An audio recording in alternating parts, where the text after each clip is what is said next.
আবু হুরায়রা রাদিয়াল্লাহু তাআলা আনহু বলেন, রাসূল সাল্লাল্লাহু আলাইহি ওয়াসাল্লাম বলেছেন, তিনটি কাজে মানুষ বেঁচে যায়, তিনটি কাজে মানুষ ধ্বংস হয়ে যায়।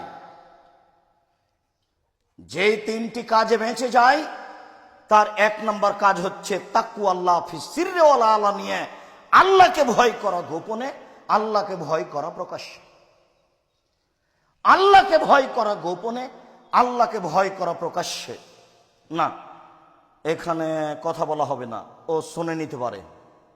প্রকাশ্যে ভয় না, এটা কে কি বলতে পারে, কি যে হয়।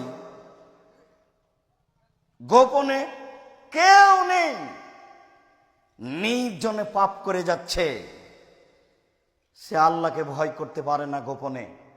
সত্য সত্যই যদি মানুষ আল্লাহকে চিনত, তাহলে গোপনেও ভয় করত, প্রকাশ্যেও ভয় করত। কেননা তার চলাফেরা হতো ঈমান দিয়ে।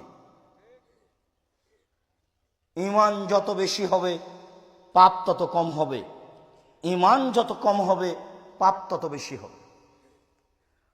আল্লাহ তাআলা বললেন, ইন্নাস সালাতা তানহা আনিল ফাহশাই ওয়াল মুনকার ওয়া লাযিকরুল্লাহি আকবার।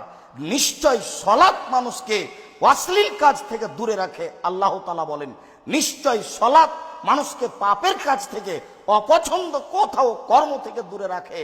তো একটা মানুষ সালাতও আদায় করে, জেনাও করে, একটা মানুষ সালাতও আদায় করে, বিড়ি তামাক জর্দাও খায়, তাহলে এটা কি করে হলো?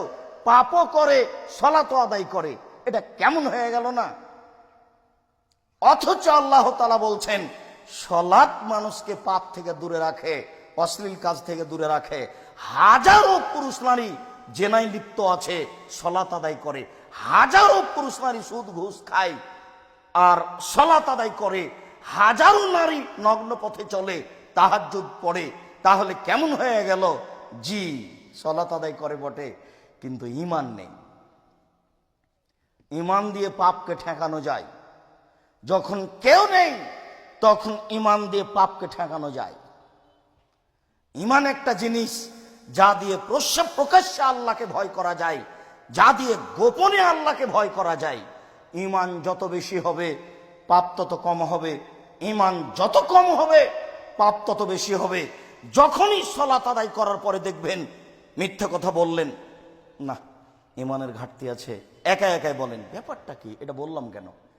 যখনই কোনো অন্যায় কাজ করবেন তখনই মনে করতে হবে ঈমানের ঘাটতি আছে, ঈমান কোনো কাজ করে না, আমি এটা করলাম কেন?